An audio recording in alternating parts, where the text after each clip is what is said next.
성경 봉독합니다.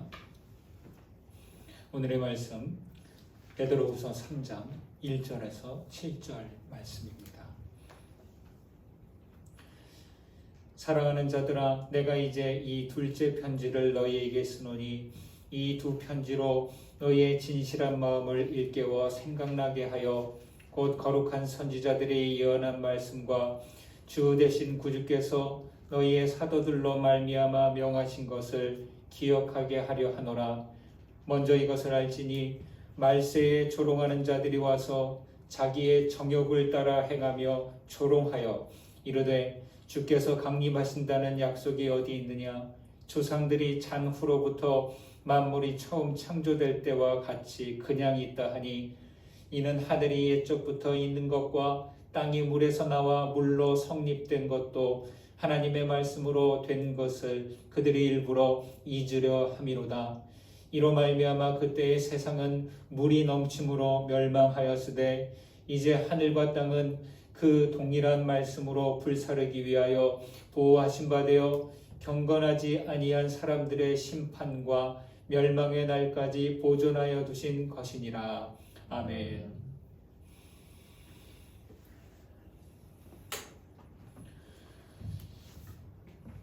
빛이신 하나님의 사랑과 은총이 각 가정에서 예배하시는 교우님들과 함께 하시기를 기원합니다. 오늘은 그리스도의 오심을 기다리는 대림절 두 번째 주일입니다. 다르게 대강절 혹은 강림절이라고도 합니다. 오늘날 새해 첫 달은 1월로 생각하지만 우리 그리스도교의 첫 달은 대림절기입니다. 왜냐하면 그리스도의 오심이 우리 구원의 시작이고 신앙의 시작이기에 그렇습니다. 어째서 그리스도를 기다린 것일까요? 이 땅의 사람들이 너무 힘들고 고통스러웠기 때문이었고 너무나 어둡고 혼란스러웠기 때문이었습니다. 여러분은 지금 무엇을 기다리고 있습니까? 왜 기다리고 있습니까? 배고픈 사람은 따뜻한 밥상을 기다릴 것이고 대학 진학과 취업을 준비하는 사람들은 합격을 기다릴 것입니다. 군 복무 중에 있는 사람들은 저녁 날짜를 기다릴 것이고 사랑 깊은 연인들은 결혼식 날짜를 기다릴 것입니다. 코로나19 바이러스 유행으로 고통 중에 있는 지금은 모두가 치료제와 백신을 간절히 기다릴 것입니다. 기다림은 삶을 설레게도 하지만 한편으로는 지루하고 지치게 만들기도 합니다. 이기주님은 언어의 온도에서 기다림을 몸은 가만히 있더라도 마음은 미래를 향해 뜀박질하는 일이다, 이렇게 말하기도 했습니다. 그렇죠? 우리 마음은 미래를 향한 뜀박질이 필요합니다. 하지만 아무렇게나 달려가서는 안 될 것입니다. 그냥 미래가 아니라 빛과 소망을 향한 뜀박질이 필요합니다. 지금은 대림절기뿐만 아니라 오늘 우리 강저신의교회 설립 2주년이 되는 날이기도 합니다. 설립 날짜는 12월 22일입니다. 하지만 성탄절과 가까이기도 하고 실제로는 첫 예배를 12월 9일에 모였기에 제일 가까운 12월 첫 주를 교회 설립주일로 정했습니다. 벌써 2해가 지났습니다. 처음 교회 설립을 준비하면서 아무것도 예측할 수 없었고 그냥 막연하게 광야로 나가는 듯한 그런 느낌이었습니다. 그러나 아침 이슬이 땅을 적시듯 빗물이 광야를 적셔서 시내를 이루듯이 이곳에 예배당을 건축하고 교회를 세웠습니다. 어떤 과정, 어떤 모양이든 교회를 세우는 일은 결코 인간의 의지와 생각으로 되지 못함을 알았습니다. 제일 많이 기도하고 기대했던 부분은 이 교회에 어떤 분들이 오시게 될까였습니다. 그때 설레던 마음, 그 느낌 잊을 수 없습니다. 그런데 실제 설립 날짜가 임박하면서 하나님의 인도하심을 받은 여러분들이 찾아오셨습니다. 여러분은 어떤 부름을 받고 이곳에 오셨습니까? 우리는 각각 성령의 부르심을 따라 이곳에 왔습니다. 우리는 모두 기도와 설레는 마음으로 주님을 찾아온 것이죠. 여러분은 마치 대장깃발을 보고 모이는 군사들처럼 그리스도의 십자가를 바라보고 찾아오셨습니다. 저는 교회는 사람이 아닌 하나님의 주도하심에 따라야 함을 깨달았습니다. 주중에 권사님 두 분이 오셔서 주차장 화단나무에 성탄트리 전구를 설치해 주셨습니다. 날이 어두워진 다음에 스위치를 올려 보았습니다. 어둑한 곳에 은은한 조명이 깜빡였는데요. 다양한 패턴으로 깜빡이는 작은 불꽃들을 보면서 반딧불들이 날아다니는 듯한 인상을 받았습니다. 여러분, 어둠은 존재하지 않습니다. 다만 빛이 없는 상태가 어둠일 뿐입니다. 여러분, 그리스도인들은 어떤 사람들입니까? 그리스도인들은 예수라는 빛을 품은 사람들입니다. 정확히 말해서 은혜와 진리, 사랑과 생명의 빛을 품은 사람들이죠. 우리에게 있는 이 빛이 흐려지거나 가려진다면 그만큼 우리 주변은 어둡게 될 것입니다. 여러분 안에 있는 그리스도의 빛, 생명의 빛을 잘 간직하시기 바랍니다. 우리 강저신의 교회가 그리스도의 빛을 오랫동안 유지해가고 오랫동안 주님의 빛을 비추는 그러한 복된 교회 되시기를 간절히 소망합니다. 오늘 함께 읽은 베드로후서 3장 후서는 3장으로 된 짧은 서신입니다. 1장에서 하나님께서 우리를 신성한 성품에 참여하는 자가 되게 하셨다 이렇게 말합니다. 2장에서는 거짓 선지자들과 거짓 교사들을 두고 물없는 셈이여 광풍에 밀려가는 안개, 그들을 위하여 캄캄한 어둠이 예비되었다 이렇게 책망합니다. 이제 3장에서는 하나님의 날 그리스도의 재림에 대하여 확신의 참말을 합니다. 어째서 하나님의 날 그리스도의 재림을 말하는 것일까요? 그것은 세상을 사는 그리스도인들이 거짓된 이들에게 지지 않고 자기의 정체감을 잊지 않아야 하기 때문입니다. 여러분, 우리는 물 없는 샘, 광풍에 밀려가는 안개가 아닙니다. 우리는 거룩한 성품에 참여하는 자들입니다. 베드로후서는 베드로전서와 약간의 차이가 있습니다. 중요한 차이 한 가지는 베드로전서는 성도들이 현재 겪는 고난을 격려하고 위로하는 내용입니다. 베드로후서는 현재보다는 종말에 미래에 있을 심판을 경고하고 있습니다. 이 현재와 앞으로의 다가올 일을 다루는데 이 차이는 서로 연결되어 있습니다. 현재의 고난을 극복하려면 소망이 필요하고 다가올 심판을 대비하면서 잘못된 것을 극복하려면 바른 지식이 필요하기에 그렇습니다. 그렇기에 3장에서는 하나님의 날에 대한 바른 지식을 말해 주려고 합니다. 여러분 1절과 2절을 같이 한번 읽어볼까요? 1절 2절 같이 읽습니다. 사랑하는 자들아, 내가 이제 이 둘째 편지를 너희에게 쓰노니 이 두 편지로 너희의 진실한 마음을 일깨워 생각나게 하여 곧 거룩한 선지자들이 예언한 말씀과 주 되신 구주께서 너희의 사도들로 말미암아 명하신 것을 기억하게 하려 하노라. 중고등학교 때 학습 도구로 단어장을 사용했던 적이 있습니다. 여러분도 단어장을 가지고 좀 이렇게 배움의 시간을 가져본 적 있으시죠?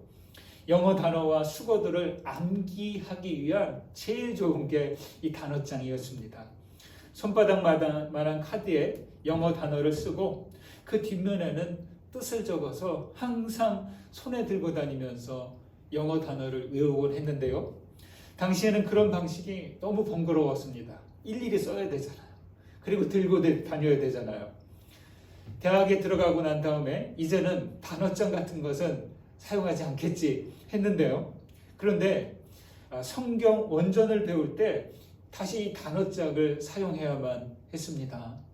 구약성서는 히브리어이고 신약성서는 히라보인데 얼마나 낯설고 아무리 봐도 그것이 익숙해지지 않는 겁니다.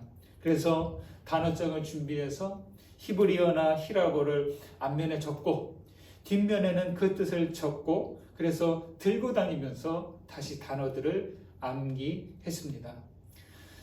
저는 그 단어장을 활용하는 것이 참으로 원시적이고 미련한 방법이다, 그런 생각을 했습니다. 그러나 실제로 나중에 보니까 단어장 학습이 가장 효과적이고 효율적인 방법인 것을 알게 되었습니다. 왜냐하면 우리가요, 뭔가를 배울 때 기억하기 위한 가장 효과적인 방법은 반복이기 때문입니다. 성적을 올리는 가장 기초적인 방법이 반복이에요. 기억과 암기는 학습의 첫 단계입니다. 기억에 남아야 생각이 되고요. 또 기억이 돼야 이해하고 분석이 가능합니다. 기억이 되어야 그래야 그 다음에 복잡한 과정으로 나아갈 수 있기 때문이죠. 여기 1절과 2절을 보니까 바로 그와 같은 배움의 방법을 말해주고 있습니다. 1절은 너희 진실한 마음을 일깨워 생각나게 한다, 이렇게 말합니다. 2절은 예언한 말씀 사도들로 말미암아 명하신 것을 기억하게 하려 한다, 이렇게 말하죠. 베드로 사도가 편지한 것은 일깨우게 위한 것이죠. 그리고 기억하게 하기 위한 것입니다. 여러분, 우리가 말씀을 계속 반복해서 읽고 배우고 예배하고 말씀을 듣고 하는 것, 바로 이 과정에 해당합니다. 천재라면 모르겠지만요, 말씀을 기억하려면 계속 반복해 가야 합니다. 반복을 신앙용어로 바꿔 말하면 그것이 바로 거듭남이죠. 청소년 시절에 시작한 단어장이 대학교 시절을 지나서 지금은 저에게 성구, 암송, 수첩에 되어서 항상 제 가까이에 있습니다. 그렇다고 해서 많은 성서 구절을 암송한다, 이것을 말하는 것이 아닙니다. 보고 잊어버리고, 암송에서도 시간이 지나면서 또 잊어버리고 그렇습니다. 그러나 계속 반복하면서 단어 하나하나마다, 구절 하나하나가 나도 모르는 순간에 저의 입술과 또 생각에 남는 것이죠. 마치 사진처럼. 여러분, 우리는 신명기 6장의 말씀을 잘 알고 있습니다. 이스라엘아 들으라, 우리 하나님 여호와는 오직 유일한 여호와시니 너는 마음을 다하고 뜻을 다하고 힘을 다하여 내 하나님 여호와를 사랑하라.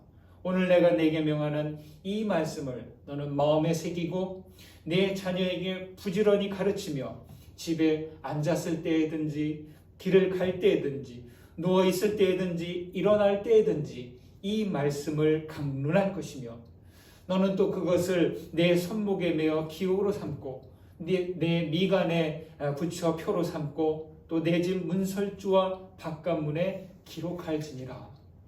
그렇죠? 이 말씀을 쉐마, 들으라는 뜻의 쉐마의 말씀이라고 하는데요.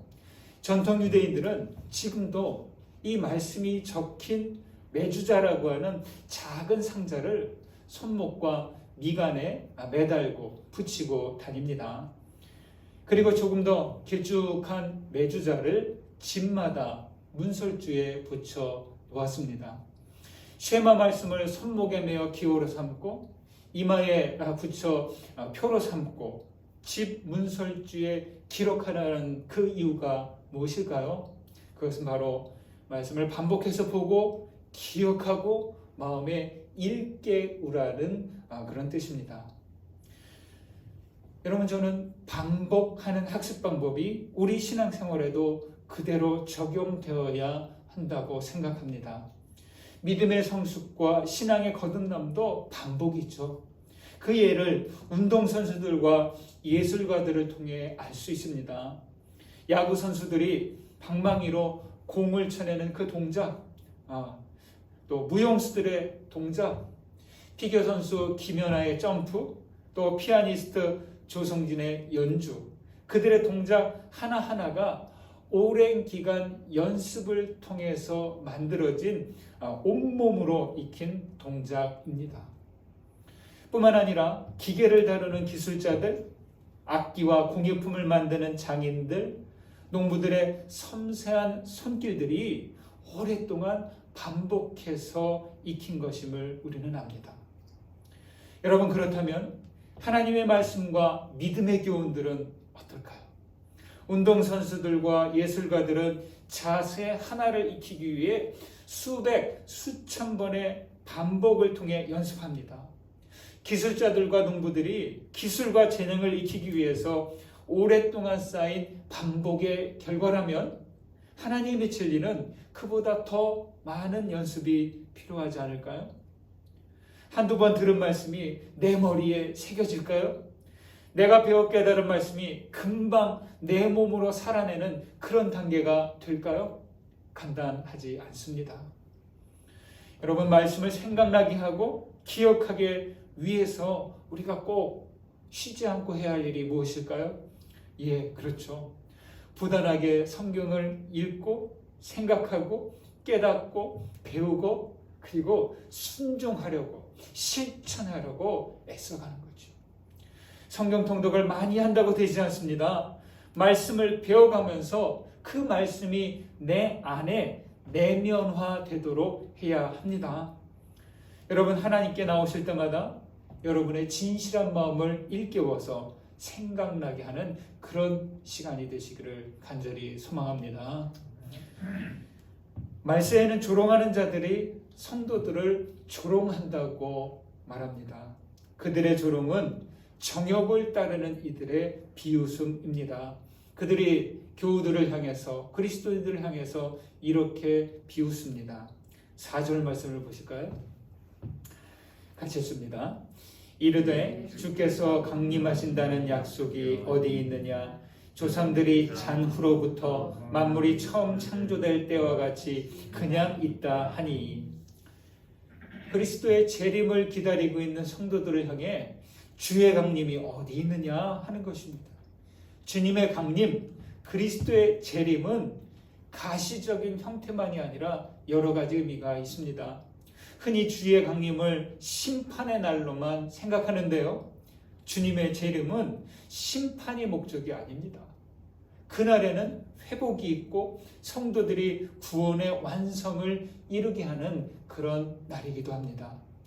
사실 실제로 당시 성도들은 다시 오실 주님을 기다리다가 기다림에 지쳐가던 때였습니다.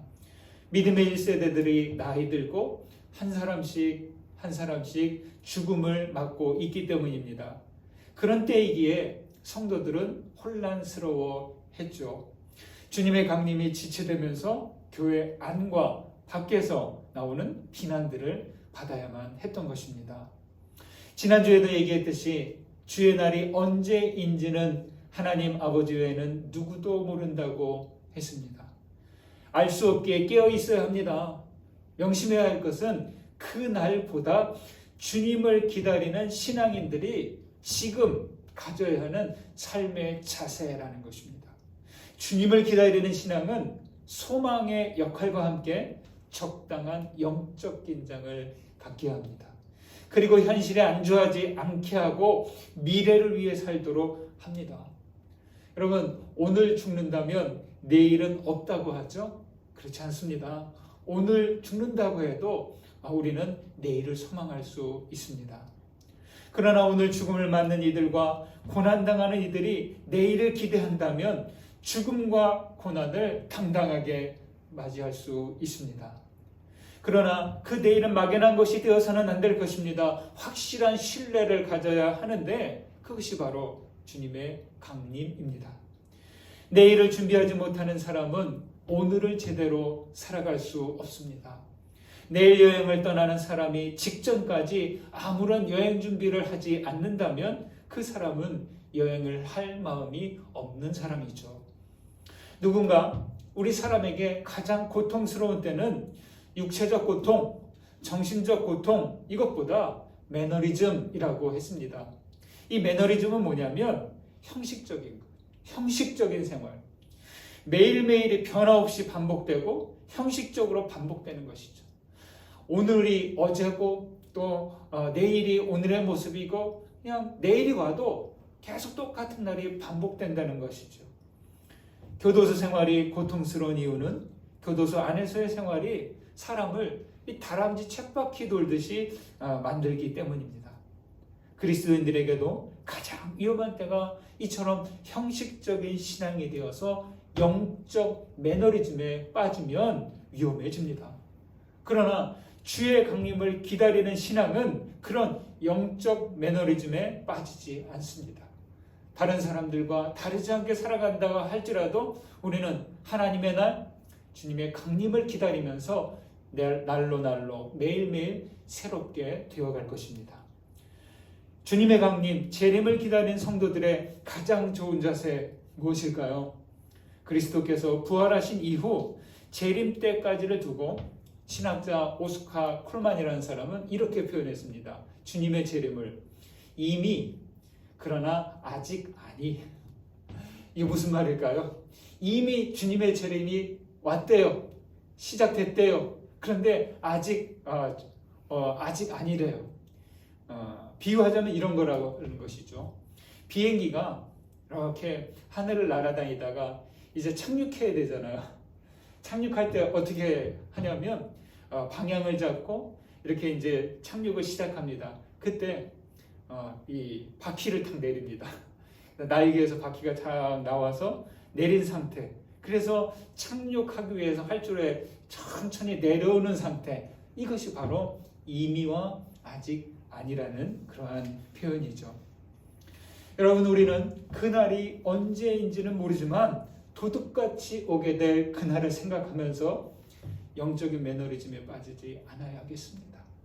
성탄절 선물을 기다리는 어린이처럼, 군대에 간 아들을 기다리는 어머니처럼 그리스도의 재림을 기다리는 마음으로 지내는 것이죠. 여러분, 쉽게 변하는 세상에 휩쓸리지 않기를 바랍니다. 혼란스러운 세상, 거기에 따라서 같이 혼란해지지 않기를 바랍니다. 다만 항상 동일하신 하나님을 바라보며 그리스도의 강림을 기다리십시오.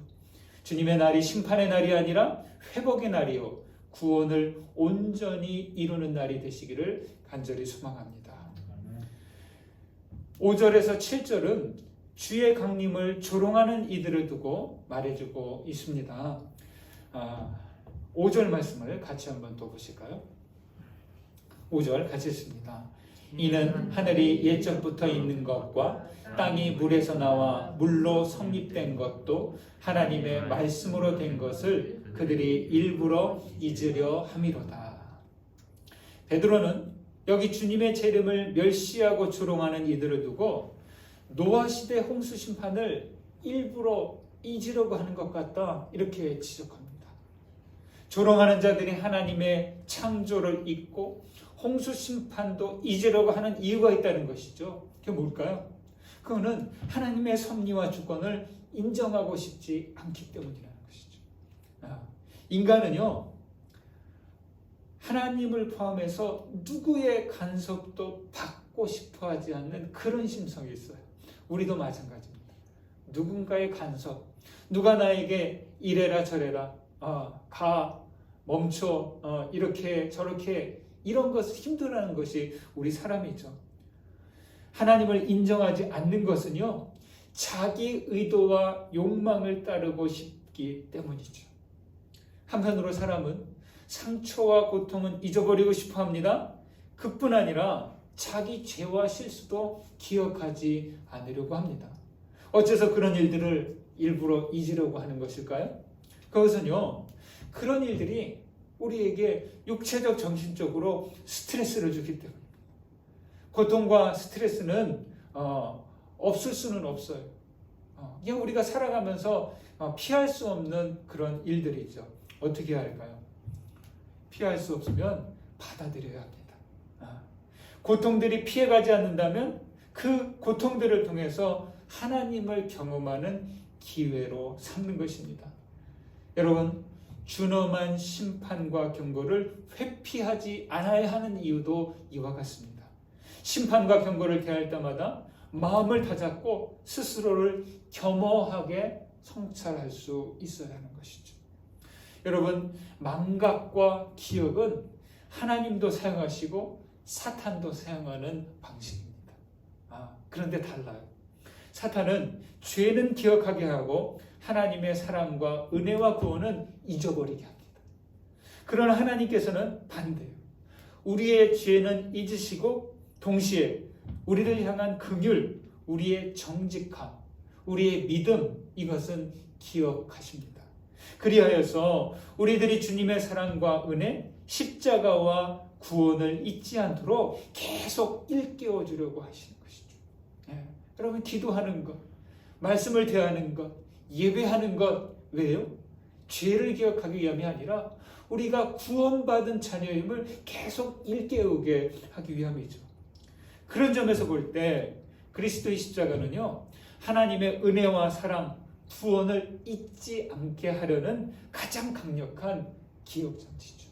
그래서 우리가 십자가를 항상 바라보아야 하는 이유가 여기에 있는 것입니다.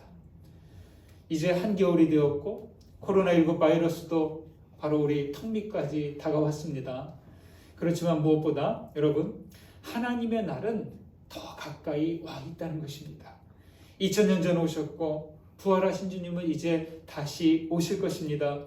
이미, 그러나 아직이라고 하지만 어느 순간 그날은 오늘이 될 것입니다. 사랑하는 여러분, 항상 깨어서 여러분의 진실한 마음을 일깨우시고 주님의 명령을 기억하며 이 대림절기를 보내시는 우리 모두 되시기를 주의 이름으로 축원합니다. 아멘. 받은 은혜 감사하면서 거듭의 기도 드리십니다.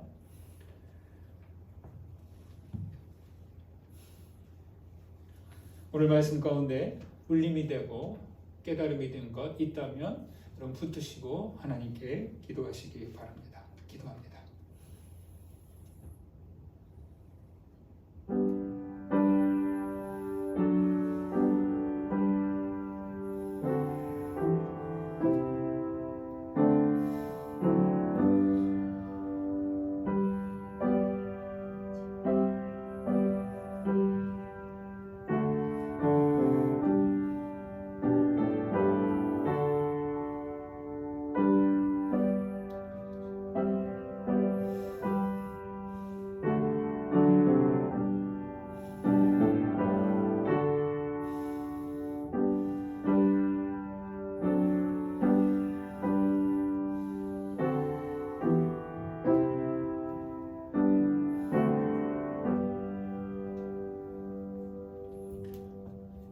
빛이신 하나님, 어둠 속에 있던 우리에게 구원의 빛이신 예수를 보내주시니 감사합니다.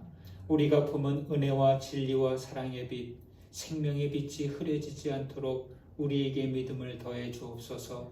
주님, 우리에게 주신 진실한 마음을 일깨워 주시고 주님의 강림을 기다리게 하소서. 부단하게 주의 말씀을 반복하며 새기도록 인도해 주소서. 영적 매너리즘에 빠지지 않도록 우리를 채찍질해 주옵소서. 또한 현실의 고난과 방해가 있더라도 십자가를 통해 하나님의 은혜와 사랑과 복음과 구원을 잊지 않게 하옵소서. 감사드리며 예수님의 이름으로 기도드립니다. 아멘.